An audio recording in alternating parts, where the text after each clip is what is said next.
चुनावी पैरोल है या षड्यंत्र रचा इनके साथ? देखिए, संत गुरमीत राम रहीम जी ने जो मानवता भलाई के कार्य किए हैं वो पूरी दुनिया में किए हैं। उनके मानवता भलाई कार्यों को कोई इतराज़ नहीं कर सकता। पूरी दुनिया में उन्होंने किए हैं। ब्लड डोनेशन, पौधारोपण, सफाई अभियान, स्वच्छता अभियान, रक्तदान, बच्चों को गोद लेना और किन्नर का विवाह, उनको किन्नर को उसमें मुख्य धारा में लाना, थर्ड जेंडर के लिए काम करना। और इस तरह से जीबी रोड में जो रेड अलर्ट एरिया था वहाँ महिलाओं के साथ, लड़कियों के साथ किस तरह से होता था, इमोरल ट्रैफिक का चलता था, उन सबको बदलाव करने के लिए किया। आज दुख ये है कि ऐसा व्यक्ति झूठे केस में पूरी तरह से अभी कोर्ट में केसेस चल रहे हैं, झूठे केस में राजनीतिक षड्यंत्र के तहत और अपने गद्दी की कब्जा करने के लिए। गद्दी को कौन कब्जा कर ले, गद्दी कौन पाले, डेरा सच्चा सौदा के इस देश और दुनिया में करोड़ों फॉलोअर्स हैं, उनको कौन कब्जा करे, कैसे उनकी वसूली करे, कैसे उन पर पैसा इकट्ठा करे। उस धन जो उन्होंने बढ़ाया, जो उन्होंने चीज़ों को बढ़ाया, लोगों की सेवा भाव से लोगों में बढ़ाया, उसको हड़पने की साजिश के शिकार हुए हैं संत गुरमीत राम रहीम जी इंसान। उन पर कोई केस नहीं, झूठा केस। एक सीबीआई, एक चिट्ठी के आधार पर, चिट्ठी कितनी जाती हैं आज भी आप सीबीआई हेडक्वार्टर में पता कर लें, देश के आदरणीय प्रधानमंत्री जी के कार्यालय में पता कर लें, माननीय सर्वोच्च न्यायालय के honourable chief justice of India के कार्यालय में पता कर लें। इन लोगों को बोरों में भर भर के रोजाना चिट्ठियां आती हैं। हमारा देश इतना बड़ा है, हमारा देश का इतना बड़ा लोग विश्वास करते हैं इन पदों पर, लेकिन क्या उनमें से एक चिट्ठी पिक एंड चूज की गई? उस चिट्ठी को चुना गया और उस चिट्ठी के आधार पर सीबीआई ने कार्रवाई की, इस तरह से केस बनाया? सच्चाई नहीं है। गवाह कुछ कहते हैं, वहां प्रतिद्वंदता कुछ थी, गद्दी को लेकर डिस्प्यूट था, डेरा सच्चा सौदा के स्वामित्व को लेकर डिस्प्यूट था, जिसका शिकार संत गुरमीत राम रहीम जी इंसान हुए। पूरी तरह से मैं पूरे विश्वास से कह रहा हूं, क्योंकि उनके कितने फॉलोअर्स आते हैं, मिलते हैं, हमारे व्यक्तिगत संबंध है, और इस बात को हम जानते हैं कि उन्हें जिस तरह से फिजिकली, फाइनेंशियली, मेंटली हरासमेंट किया गया, डेरा को बदनाम करने की साजिश थी। डेरा ने इस देश में सरकारों के पैरेलल जो राज्य सरकारें काम नहीं कर पाती थी, वो काम डेरा ने किया। आर्मी के लोगों को ब्लड देना, ब्लड डोनेशन का पंप कहा जाता था। एक तरफ जैसे पेट्रोल पंप होता है, पेट्रोल पंप पे भरा होता है पेट्रोल और डीजल, ऐसा डेरा सच्चा सौदा के लिए लोगों ने ब्लड को दिया। जो ब्लड दुनिया में कहीं नहीं बनता, कोई फैक्ट्री नहीं अभी बनी जो ब्लड को बना ले, उसको प्रोडक्ट कर ले, कोई चीज, कोई वैज्ञानिक नहीं पैदा हुआ जो ब्लड प्रोडक्ट करता हो, ब्लड बनाता हो। ब्लड लोगों से ही जाता है और जीवन देने का काम करता है। पौधारोपण, वृक्षारोपण, इस तरह इतने अच्छे काम किए। तो राजनीतिक शिकार हैं संत गुरमीत राम रहीम जी पूरी तरह से, और उनके साथ उनके ही लोगों ने, उनके अपने ही लोगों ने, बहुत नजदीक के लोगों ने, जिन पर संत गुरमीत राम रहीम जी ने विश्वास किया, जिन्होंने डेरा सच्चा सौदा को पहले बहुत बढ़ाने के लिए काम किया, लेकिन जब वही जड़ से ही दीमक लग जाए तो फिर क्या होगा? इस बात को फॉलोअर जानते हैं, इस बात को सभी डेरा सच्चा सौदा के जो भी प्रेमी हैं खूब अच्छी तरह से जानते हैं, सब समझते हैं, मानते हैं। इसीलिए उनका फॉलोअर कोई कम नहीं हो रहा केस के बावजूद। ये सोचने की बात है, एक नॉर्मल व्यक्ति पर कोई इतने बड़े अपराध लग जाएं, लोग उससे दूरी बना लेते हैं, रिश्ते नाते खत्म कर लेते हैं, लेकिन वो आज भी लोगों के दिलों में धड़कते हैं, लोगों के घरों में, लोगों की भावनाओं में, लोगों के विश्वास में, लोगों की आस्था में उनकी माना जाता है। तो ये जो उनके साथ हुआ राजनीति, और उसमें हेल्प की उनके ही उन लोगों ने जो चाहते थे कि ये गद्दी हमें मिले, जो चाहते थे। शाह सतनाम जी के समय के बाद के झगड़ा हुआ ये। शाह सतनाम जी ने जो जिस तरह से डेरे की स्थापना की, उस समय की स्थिति में अब बहुत अंतर है। उसके बाद उन्होंने इतना विस्तार कर दिया कि पूरी दुनिया में डेरा सच्चा सौदा के फॉलोअर्स हैं।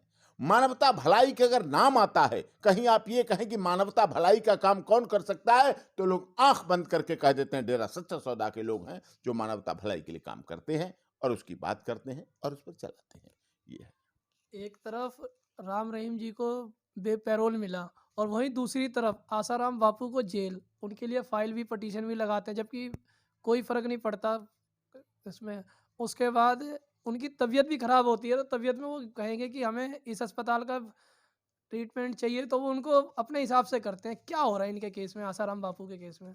देखिए, संत राम रहीम जी को पैरोल मिली अभी, उसी तरह का केस संत आशाराम बापू जी पे भी है। बापू जी का भी जीवन, बापू जी ने उस समय से कथाएं प्रारंभ की इस देश में जब इन चीज़ों का प्रचलन ही नहीं था। लोग, ईसाई मिशनरियां जो इस देश में थी बहुत हावी थी। ईसाई मिशनरियां इस देश में जो हमारे गरीब, दलित, शोषित, पीड़ित, मजदूर, मजलूम, अभावग्रस्त होते थे, उन लोगों पर ये लोग हाथ रखते थे, आर्थिक रूप से हाथ करते थे, आर्थिक रूप से सहायता करते थे, फिर उनको धर्म परिवर्तन कराते थे। तो ऐसे समय में संत आशाराम बापू जी ने जो लड़ाई लड़ी, इस देश के लिए इतिहास में सदैव अमर रहेगी। उन पर केस क्या लगा, कैसे लगा, किन परिस्थितियों में लगा, कैसे कैसे इतने साल पुराना, किस किस तरह, वो सब चीजें विषय अलग है। Case honourable Jodhpur high court में उनकी अपील के मैटर में पेंडिंग है। बेल उनको मिलना चाहिए। Bail is a rule, jail is exception. Jail अपवाद है। जेल, आप 92-93 साल के एक व्यक्ति को, बुजुर्ग व्यक्ति को आप कोरोना काल में बेल नहीं दे पाए। आपने हार्डकोर क्रिमिनल को दिया, बड़े बड़े अपराधियों को आपने बेल दी, लेकिन संत आशाराम को नहीं। इससे कहाँ इशारा जाता है?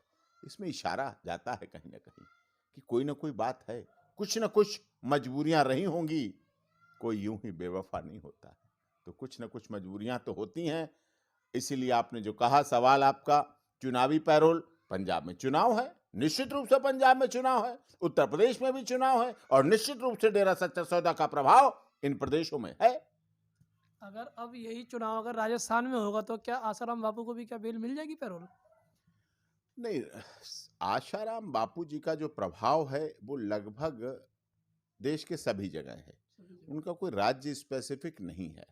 वैसे बेसिकली वो गुजरात से हैं, लेकिन राजस्थान, दिल्ली, उत्तर प्रदेश, सभी जगह उनका प्रभाव है। लेकिन विषय ये है, आप संतों को, आप हार्डकोर क्रिमिनल को बेल देते हैं, और इस देश के संतों को आप जेल में रखते हैं, वो जेल में रहते हैं। आप मंदिरों पर कोरोना काल में बैन लगाते हैं, मंदिर नहीं खुलते हैं, पूजा के स्थान नहीं खुलते हैं, और मदिरालय खूब खोले जाते हैं। मदिरालयों की संख्या बढ़ती है। दिल्ली में मदिरालय बढ़ा दिए गए, 800-850 अभी खोल दिए गए, लाइन लगा दी गई, और सबसे बड़ी बात तो फ्री कर दी गई, एक के साथ एक फ्री, एक पेटी के साथ एक पेटी फ्री। अरे आपने दूध तो बच्चों को दे नहीं पाए फ्री, आप दवा तो दे नहीं पाए, आप उनके लिए सर्दी में कपड़े तो दे नहीं पाए, आप बच्चों के गिलास में दूध नहीं दे पाए, उनको भोजन नहीं दे पाए, लेकिन आप उन बच्चों के माँ बाप के घरों में दारू, शराब भेज रहे हैं, एक के साथ एक पेटी एक्स्ट्रा भेज रहे हैं। किस लिए? लोग बीमार हों, अस्पताल खुले, विदेशी कंपनियों को यहां बिजनेस मिले, यहां काम मिले अस्पताल का, दवाएं आए, बीमारियां बढ़ें, डिस्प्यूट हो, घरेलू हिंसा हो, लोग मरें कटें, झगड़े हों, मर्डर हो, हत्याएं हों, बलात्कार हों। मैं दावे के साथ कह रहा हूं, 80% क्राइम में, इस देश के 80% क्राइम में शराब का बहुत अधिक महत्व है। डेरा सच्चा सौदा ने शराब को रोका। डेरा सच्चा सौदा नशा मुक्ति की बात करता है, इसलिए राम रहीम जेल में होते हैं। संत आशाराम बापू नशा मुक्ति की बात करते हैं, उनका कोई शीशे शराब पीता हुआ मिलेगा नहीं, किसी तरह कोई नशा करता हुआ मिलेगा नहीं, कोई नशा नहीं, किसी तरह का नशा नहीं। ये विरक्ति है नशा, अपराध को पैदा करता है, समाज को तोड़ता है, घरों को बर्बाद करता है, लेकिन सरकार उस पर चलाती है, सरकार ठेके दे रही है, गली मोहल्लों में ठेके दे रही है, एक के साथ एक फ्री दे रही है।